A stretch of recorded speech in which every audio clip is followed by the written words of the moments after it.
kinh ta dấu xian cùng tôn hin na nga ding hi o nuam nghe mang pa hin na thu o nuam nghe o nuam nghe lam hep na cái này lung ngom na cái này lấy tung ngom na thế sông để pi ngom lâu hi o nuam nghe mang pa in na thu mi gang te pu pa te go tan hi tuam lâu hi nan le bu kim na nei nuam te na suyo mi sim a hin na wa wan gam ma chiam lo ta o nuam nghe mang pa hin na thu o nuam nghe o nuam nghe lam hep na cái này lung ngom na cái này lấy tung ngom na thế sông để pi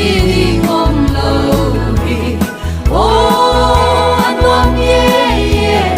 mang pa in na thu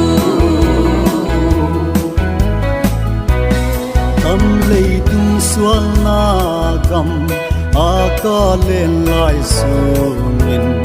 mang pa pa tôi na đi nuam in la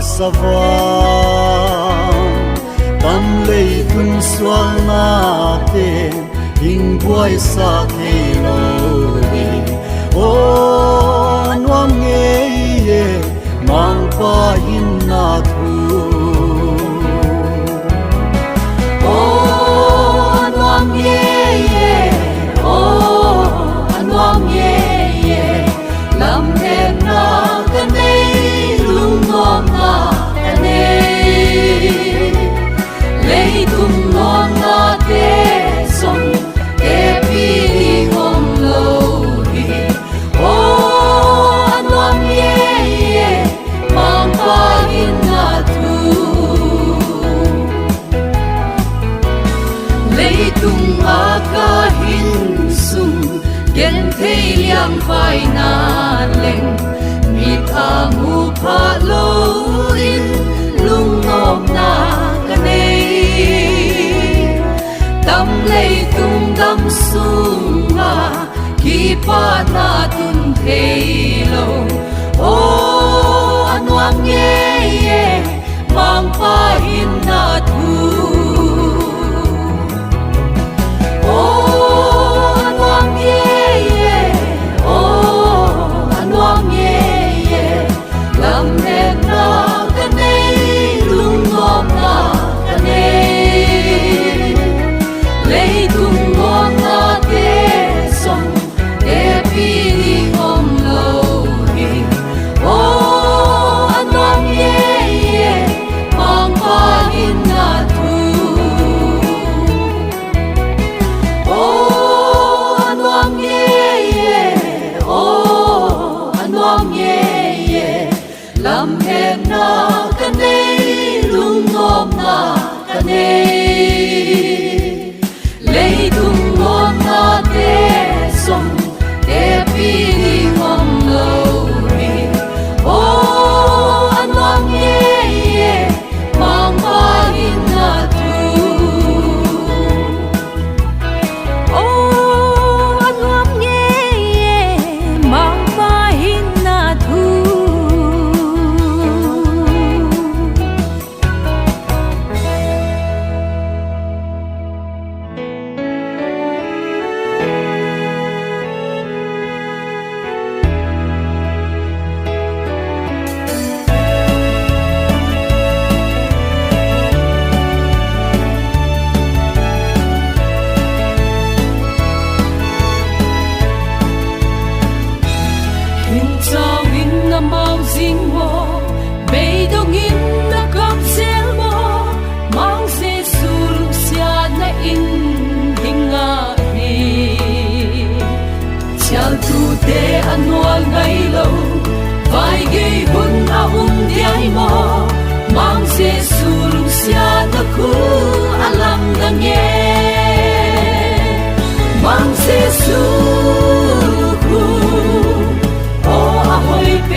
Kamang kahundang paku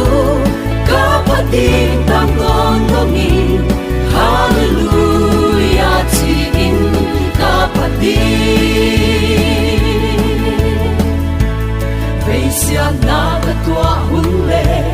Hadlawa ka umlay song Mang sesulong siya na hu ahungki Katang inhingom salo Sanyal song ama ngayto Muang kain kape ama kalomahi Mang sesuku O ahoy pene Lingluku in tuam pen nan lesong Kamang kahundang paku kapating tang tondongin Hallelujah tiin kapating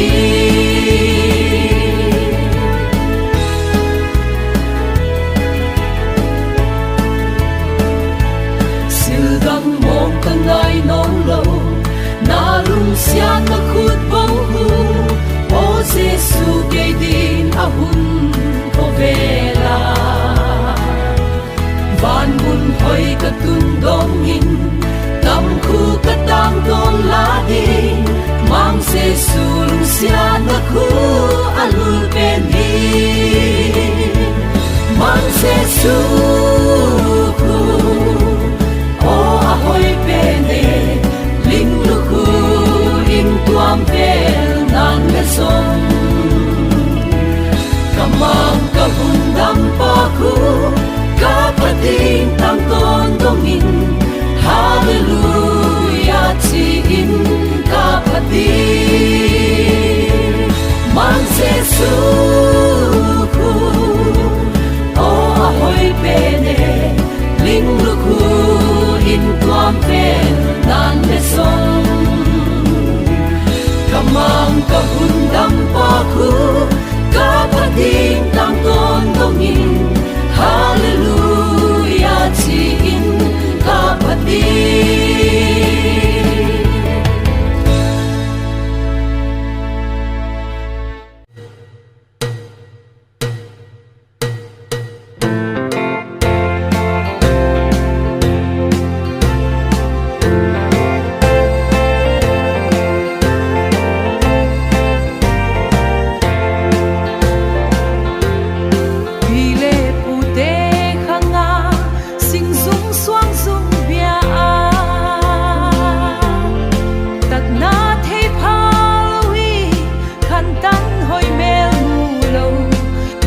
sa tain sung ham siat atwa mulkim huay phang tanan ei bo boy na le lung kham na ei kan igam le atapido kum sa khatwang tungi keile ka in sung mi ten song Krista thupa neu no ka chiam ta u Tami ka in sung mai tam say lang ahi Krista hoy na ehing salvata Am siat gau sap nating lamang ta In sung alem nan fai aho Hallelujah, Hallelujah Sian sung patoy say lang ahi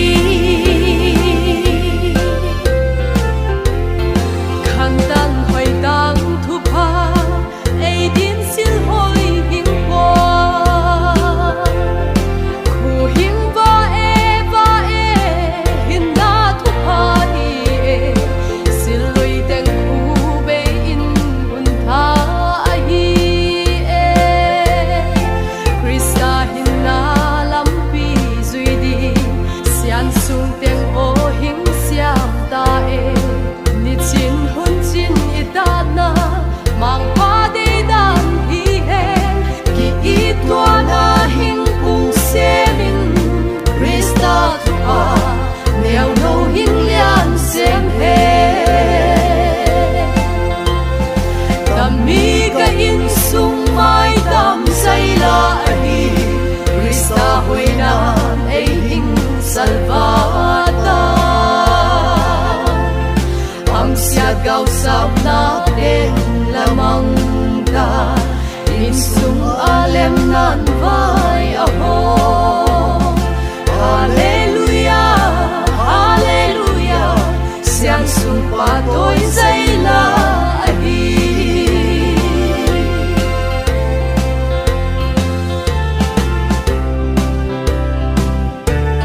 lamen na le lo chin na ta